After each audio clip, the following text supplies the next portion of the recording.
നടൻ വിജയുടെ പാർട്ടി തമിഴക വെട്രി കഴകം കേരളത്തിലേക്കോ? തമിഴ് സൂപ്പർ സ്റ്റാർ വിജയുടെ രാഷ്ട്രീയ പ്രവേശനം ദക്ഷിണേന്ത്യയിൽ വലിയ കോളിളക്കം സൃഷ്ടിച്ചിരിക്കുകയാണ്. ഫെബ്രുവരി 2-നാണ് വിജയ് തന്റെ രാഷ്ട്രീയ പാർട്ടിയുടെ പേര് പ്രഖ്യാപിച്ചത്.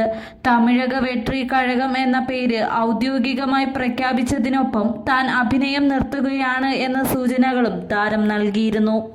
തമിഴക വെട്രി കഴകത്തിന്റെ ഉന്നതാധികാര യോഗത്തിൽ കേരളത്തിൽ നിന്നുള്ള പ്രതിനിധികളും പങ്കെടുത്തിരുന്നു. തമിഴക വെട്രി കഴകത്തിന്റെ ഉന്നതാധികാര യോഗത്തിൽ കേരളത്തിൽ നിന്നുള്ള പ്രതിനിധികളും പങ്കെടുത്തിരുന്നു എന്നാണ് റിപ്പോർട്ടുകൾ.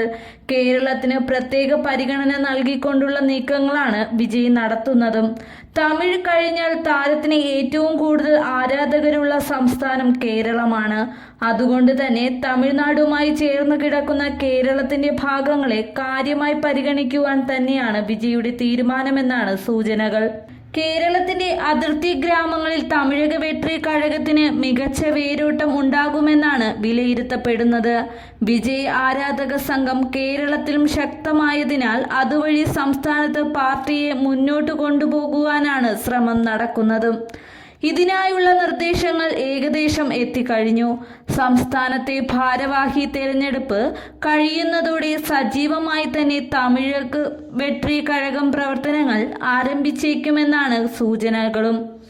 ഇപ്പോൾ ചിത്രീകരിച്ചു കൊണ്ടിരിക്കുന്ന വെങ്കട് പ്രഭുവിന്റെ the greatest of all time എന്ന ചിത്രത്തിന് ശേഷം വരുന്ന വിജയ് ചിത്രമാകും ദളപതി 69. എന്നാൽ ഈ സിനിമ ആര് ചെയ്യുമെന്നതിൽ ഔദ്യോഗിക സ്ഥിരീകരണം ഉണ്ടായിട്ടില്ല. RRR സിനിമയുടെ നിർമ്മാതാക്കളായ DVV ധന്നയ്യ നിർമ്മിക്കുന്ന പുതിയ ചിത്രത്തിൽ വിജയ് നായകനായി എത്തുമെന്ന് റിപ്പോർട്ടുകളുണ്ടായിരുന്നു. എന്നാൽ സംവിധായകൻ ആരെന്ന കാര്യത്തിൽ വ്യക്തമല്ല. അതുകൊണ്ട് തന്നെ വിജയ് സിനിമ വിടുന്നു എന്നത് ആരാധകരെ സംബന്ധിച്ച് നിരാശ ഉണ്ടാക്കുന്ന വാർത്തയാണ്. രാഷ്ട്രീയത്തിലേക്ക് ഇറങ്ങുന്നതിന്റെ ചെറിയ നിരാശ അദ്ദേഹത്തിന്റെ ആരാധകരിലും പ്രകടമാണ്.